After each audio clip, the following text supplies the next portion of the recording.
Thank you, Mr. Speaker. For many people across the country, their first introduction to Portland, Oregon was the sketch comedy show Portlandia. Like any parody, it exaggerates reality.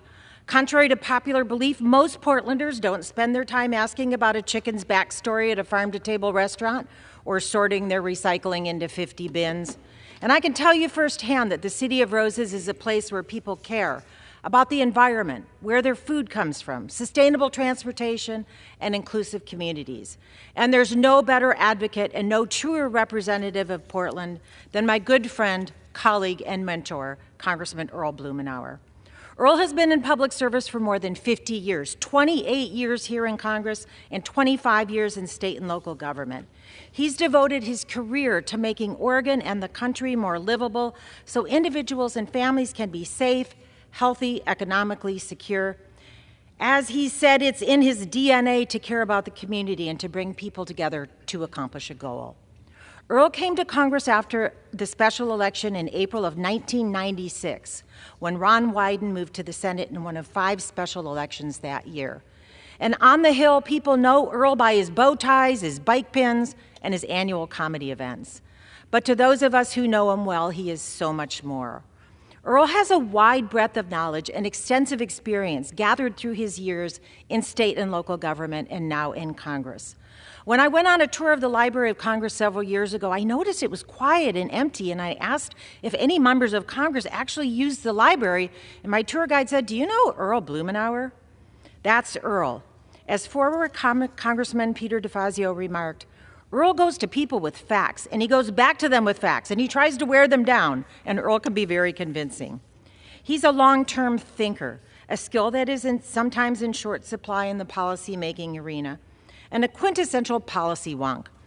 Earl's vision and tireless work has made real game-changing progress for his hometown of Portland, for our state, for the region, for the nation, and in fact around the world.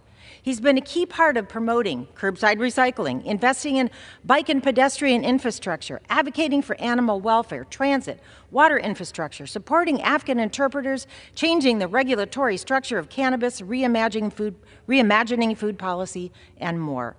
Earl always seeks to share what he knows. As a Portland City Commissioner, Earl wanted to provide a way for Portland residents to engage constructively with transportation systems, so he created an evening class and gave people the opportunity to learn about the system and suggest changes, a program that continues to this day at Portland State University. And when new members come to Congress, Earl welcomes them with a gift, a very thorough multi-page letter sharing some of his lessons, some of the knowledge that he's absorbed throughout his service. And I came back to that letter and to Earl for guidance as I found my way. Even Snoop Dogg asked Earl for advice on how he could help with cannabis legislation. Yes, Earl has friends everywhere, and I know many of us in Congress will miss him tremendously when he retires at the end of the 118th Congress. But for those of us who live, work, and visit Portland, Earl's not going anywhere. In his next role in Portland State's Metropolitan Studies program, he'll continue to make things better for Oregonians with his typical, methodical, and data-informed approach. As the incoming dean of the Oregon delegation, I acknowledge I have big shoes to fill. But Earl has charted a good and worthy path, and I know he will be around for advice when we need his wisdom, his sense of humor, and his sincerity about creating a better future. We wish Earl Blumenauer well, and I know he will appreciate his additional time with his wife, Margaret, and his children and grandchildren. Congress will not be the same without Congressman Earl Blumenauer. Thank you. I yield back the balance of my time.